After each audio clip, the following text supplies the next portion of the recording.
Eu sou Mário Persona e essas são as respostas que eu dei aos que me perguntaram sobre a Bíblia. Outro dia eu até falei em alguma coisa assim, tipo, você acha que depois de se converter, as coisas vão melhorar para você? Lê do engano. As coisas vão piorar e muito depois de convertido. Porque até como o Senhor fala nos evangelhos, na sua própria casa, né? A mãe será contra o filho, o pai contra a filha, o irmão contra a irmã, então vai estar todo mundo contra você.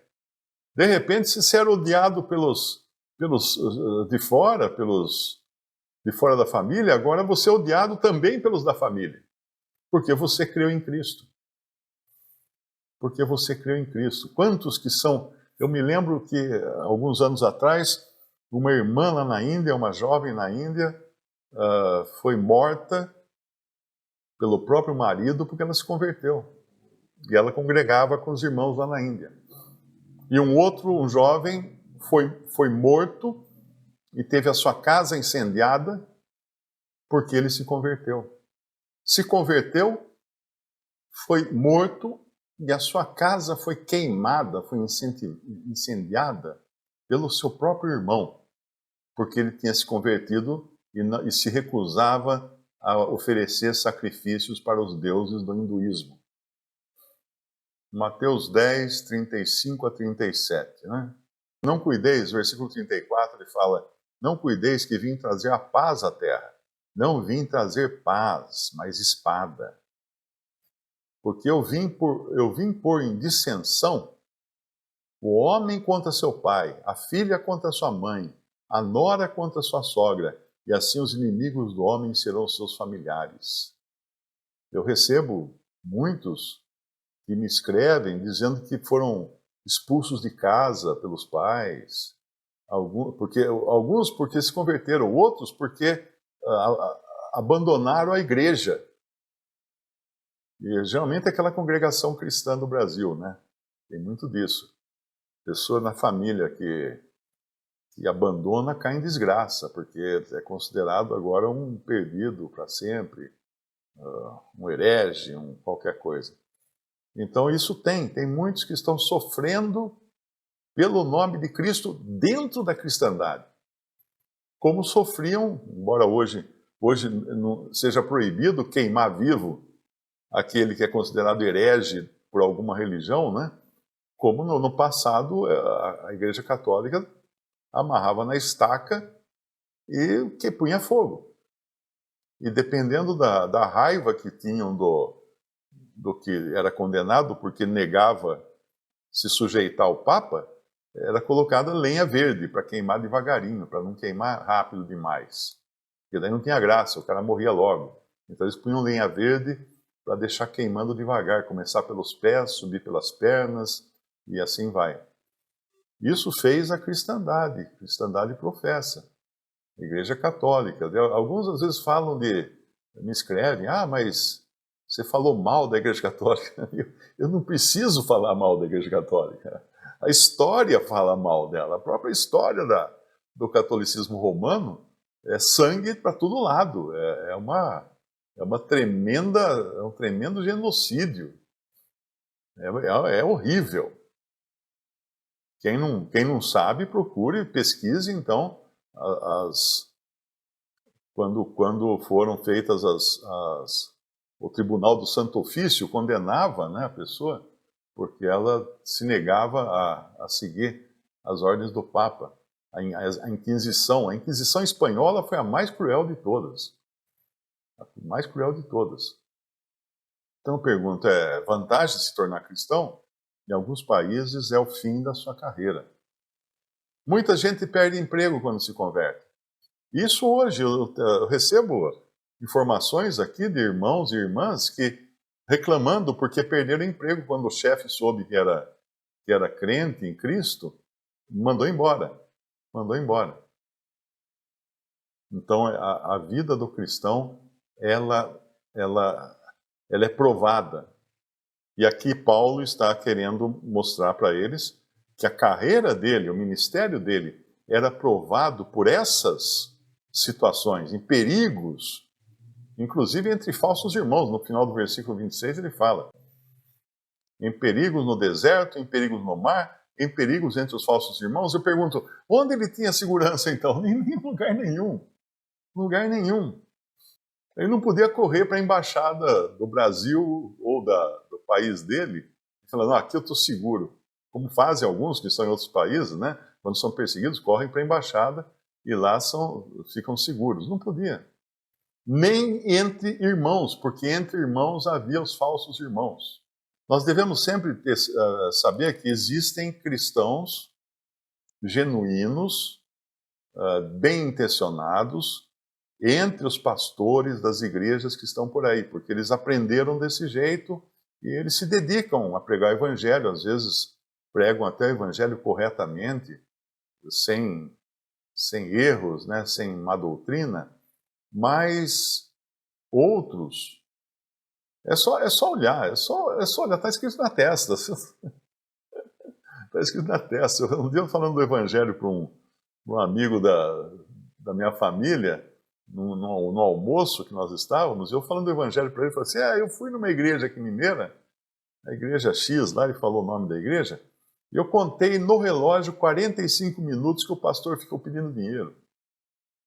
O pastor ficou... Hoje eu recebi uma mensagem, teve um que escreveu e falou assim, eu não sei, o pastor fala tanto de milagres e de que Cristo faz isso e faz aquilo, mas ele fica o tempo inteiro pedindo dinheiro para o canal não sair do ar. Não tem milagre, então? Por que não faz um milagre, então? Ele faz aparecer o dinheiro para o canal não sair do ar. Na hora de pregar, ele quer que os outros creiam que realmente vai ter prosperidade, mas para o canal dele tem que pedir para os irmãos, para os que vão doar dinheiro. É isso aí que acontece. Infelizmente está assim. Infelizmente está assim. Por isso que o Senhor falou, quando Ele mandou seus discípulos, Ele falou que mandou os discípulos como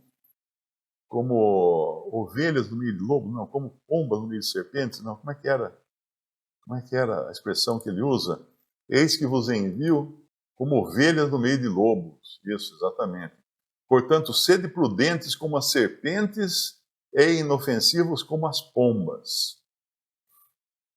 Então, prudência de serpente. Serpente não é boba, não. Serpente não fica dando moleza, não, no meio do caminho. Ela fica no cantinho, escondidinha na moita. Né? Mas inofensivos como as pombas, porque não vão fazer mal para ninguém. Mas eu vos envio como ovelhas no meio de lobos. E lobos? Ora, lobos estão por aí de montão. E hoje a cristandade está mais do que corrupta, mais do que corrompida. Quem tiver dúvidas disso, leia o capítulo 3 de 2 Timóteo, quando ele fala que os homens serão, nos últimos dias, haverá homens. Podemos até ler a passagem de 2 Timóteo, capítulo 3. Sabe, porém, isso, que nos últimos dias sobrevirão tempos trabalhosos, porque haverá homens amantes de si. Que homens esses daqui? Pagãos? Adoradores de demônios? Não. Cristãos, da grande casa que ele veio falar no capítulo 2, ele falou da grande casa da cristandade, onde há vasos de honra e vasos de desonra. Nos últimos dias sobrevirão tempos trabalhosos, porque haverá homens amantes de si mesmos, avarentos, ou seja, amantes do dinheiro, presunçosos, soberbos, blasfemos, desobedientes a pais e mães, ingratos, profanos, sem afeto natural, irreconciliáveis, caluniadores, incontinentes, cruéis, sem amor para com os bons, traidores, obstinados, orgulhosos, mais amigos dos deleites do que amigos de Deus, tendo aparência de piedade, mas negando a eficácia dela. Destes afasta-te. Afasta-te. Por quê? Porque eles estariam no meio dos cristãos. Eles estariam ocupando os púlpitos, eles estariam ocupando as festas, as celebrações cristãs. Destes afasta-te. É isso que o apóstolo estava dizendo aqui. Mas nós fomos avisados, né? Nós fomos avisados, está nas cartas, os avisos de como seria no final. E se a gente abrir lá em Judas, por exemplo, 3, amados, procurando eu escrever-vos com toda diligência acerca da salvação comum, tive por necessidade escrever-vos e exortar-vos a batalhar pela fé que uma vez foi dada aos santos. Porque se introduziram alguns, se introduziram onde? No meio dos cristãos, que já antes estavam escritos para este mesmo juízo, homens ímpios que convertem em dissolução a graça de Deus e negam a Deus, único dominador e Senhor nosso, Jesus Cristo. E aí, mais adiante, ele vai dar uma descrição dessas pessoas, né? No versículo 10, estes, porém, dizem mal do que não sabem, e naquilo que naturalmente conhecem, ou seja, conhecem por instinto, como animais irracionais se corrompem. Ai deles, porque entraram pelo caminho de Caim e foram levados pelo engano do prêmio de Balaão e pereceram na contradição de Coré. Aqui ele fala de 3 que foram rejeitados por Deus. Estes são manchas em vossas festas de amor, ou seja, eles estavam nas festas de amor dos irmãos, banqueteando-se convosco, apacentando-se a si mesmos sem temor. São nuvens sem água, levadas pelos ventos de uma para outra parte, são como árvores murchas, infrutíferas, 2 vezes mortas, desarraigadas, ondas impetuosas do mar, que escumam as suas mesmas abominações, estrelas errantes para os quais está eternamente reservada a negrura das trevas. Quem são esses? Homens no meio da cristandade, infiltrados entre os cristãos.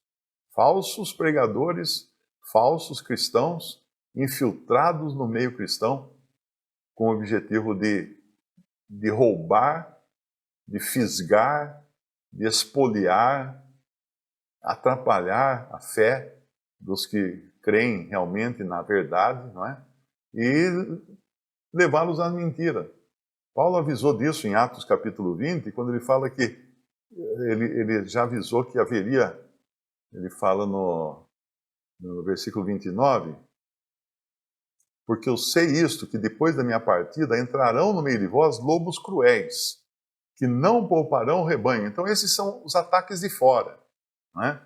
E que dentre vós, entre vós mesmos, se levantarão homens, ele não fala irmãos aqui, mas se levantarão homens que falarão coisas perversas, ou pervertidas, ou distorcidas, para atraírem os discípulos após si. Foi avisado. Foi avisado. A questão é sempre perguntar o seguinte, esse aí que está pregando, ele é uma pessoa que está fazendo isso por interesse próprio, para fisgar, para tirar o meu dinheiro, ou porque ele é realmente um servo de Deus pregando a verdade? Essa é a pergunta que todo cristão deveria fazer, para não cair nas garras, nas armadilhas desses que são falsos profetas, falsos apóstolos, falsos pastores, são, na realidade, ministros de Satanás, transfigurados em ministros da justiça.